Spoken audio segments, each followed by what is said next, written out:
They say that sometimes the loudest silence hides the deepest chaos. And from the outside, some people seem calm, distant, or even indifferent, but what is really happening beneath the surface is a quiet, relentless battle with themselves. There is a part of them that refuses to confront the emptiness that lingers in the corners of their mind. And in the quiet moments, when no one is watching, this emptiness is not just boredom or sadness. It is a profound sense of nothingness that has accumulated over years, and often it is avoided at all costs. The world outside seems safer than the world within, and so they withdraw slowly from everything. Friendships fade, invitations are ignored, calls go unanswered, and yet it is not about dislike or laziness. It is a subtle and continuous defense mechanism. Their mind whispers that the outside world might expose them, that interacting might trigger emotions they are not ready to face, that confronting themselves might break them in ways they feel unable to repair. Every retreat into isolation is an attempt to protect themselves from the raw, uncomfortable, unprocessed feelings that linger just beneath the surface. The human mind often fears its own silence more than chaos around it. And for these people, stepping back is safer than stepping in, safer than looking into the void that has been silently growing. Behind the withdrawal, there is an entire landscape of fear, regret, unspoken desire, and unresolved wounds. It is a space where memories collide with what could have been, and each step back from the world is a silent agreement to avoid confrontation with oneself. They may fill their time with distractions, endless routines, social media scrolling, and shallow interactions, but the emptiness never disappears. It waits quietly, persistent and patient, for moments when defenses are low. When the distractions fade, the feelings creep in a wave of despair, anxiety, or even numbness that is impossible to ignore. Yet so many choose the temporary relief of avoidance. Isolation becomes a language, a subtle way to communicate to the world without words. I am not ready. Do not push me. Keep your distance. And in this quiet, there is also a paradox, a longing to connect, a desire to feel understood, a wish to be seen. Yet the fear of confronting the inner void is stronger than the fear of missing out on life. Connections become dangerous because they require honesty, authenticity, and vulnerability, all of which expose the emptiness they have been carefully hiding. The human mind is often cruel to itself, quietly punishing in ways that others cannot see. And for those who withdraw, every interaction feels like a potential threat. Every expectation is a weight on the chest. Every conversation is a test they are not prepared to pass. And so they retreat further, layering walls around themselves, believing that distance will protect them from pain. Yet isolation is deceptive, because while it shields, it also magnifies the very feelings they seek to escape. The emptiness grows louder in the silence, and without confrontation, without facing even the smallest truths, the void inside becomes a presence that cannot be ignored, whispering constantly that something is missing, something they cannot define, but feel in every heartbeat, in every pause, in every glance that is met with no reply. Distractions become allies, small shields against the unbearable awareness of self. They scroll endlessly through images of lives that seem fuller than their own. They immerse themselves in routines that leave no space for reflection, no moments for the mind to wander. Into the darkness they watch the world through a lens that separates them from their own emotions, as if observation from afar is enough to avoid engagement. Yet the closer they try to remain to safety, the louder the emptiness becomes. It seeps into dreams, colors conversations with tension, turns minor frustrations into mountains, because the mind is never truly at rest when the core is unaddressed. The paradox of withdrawal is that the very thing that promises safety also isolates them from connection and healing. They long for understanding, yet fear exposure. They desire intimacy, yet retreat when it demands honesty, vulnerability, and authenticity. And the more they hide, the more disconnected they feel from themselves and the world. Their inner life becomes a labyrinth of thoughts looping endlessly without resolution.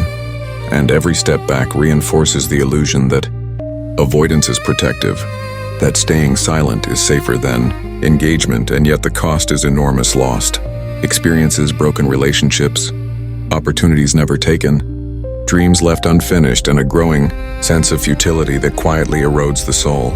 Awareness is the first step toward breaking the cycle.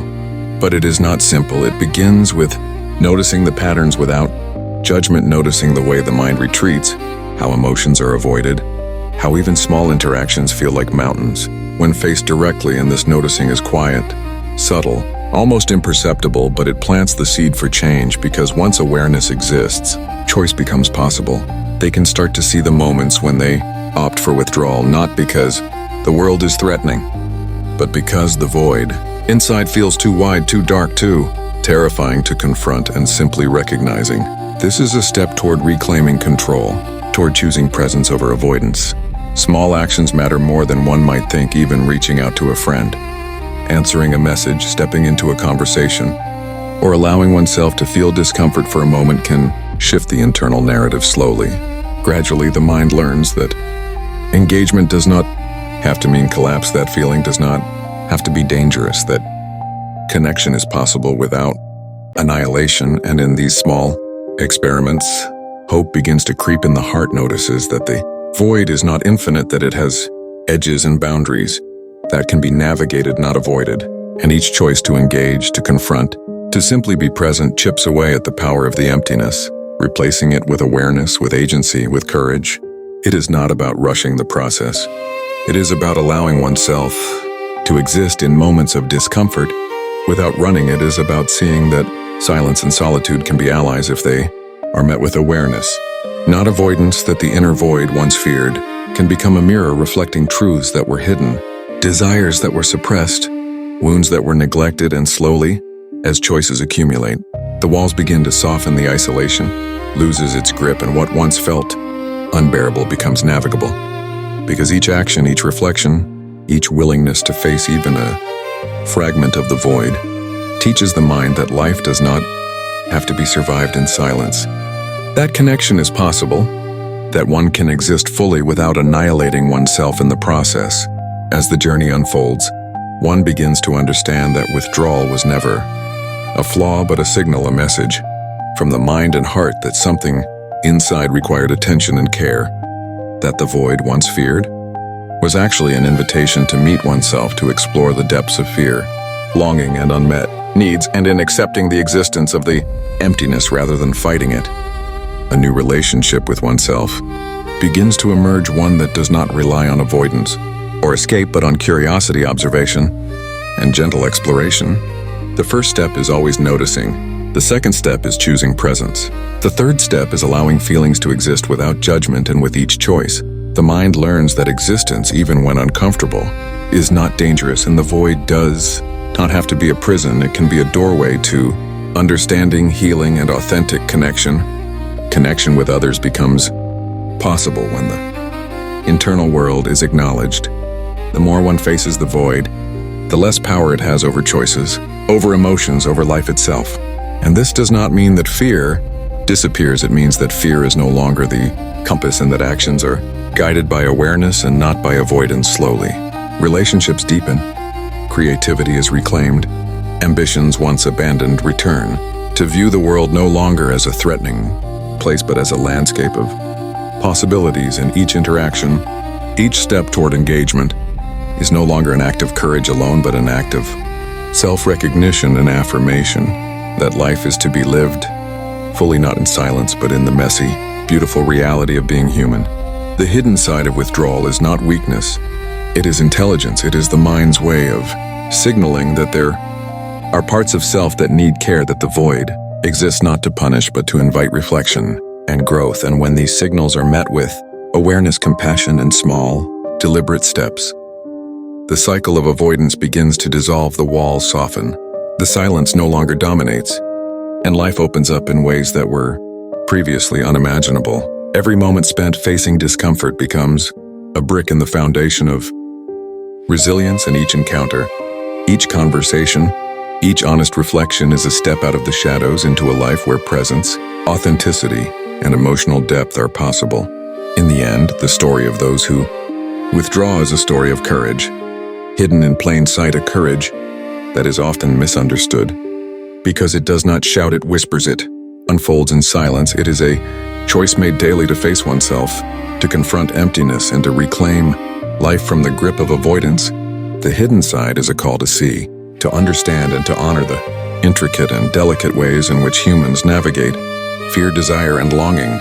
And when this call is answered, withdrawal transforms into presence, isolation becomes self-discovery, and the void is no longer a threat but a teacher, a mirror, and a guide toward a life that is rich, connected, and profoundly human.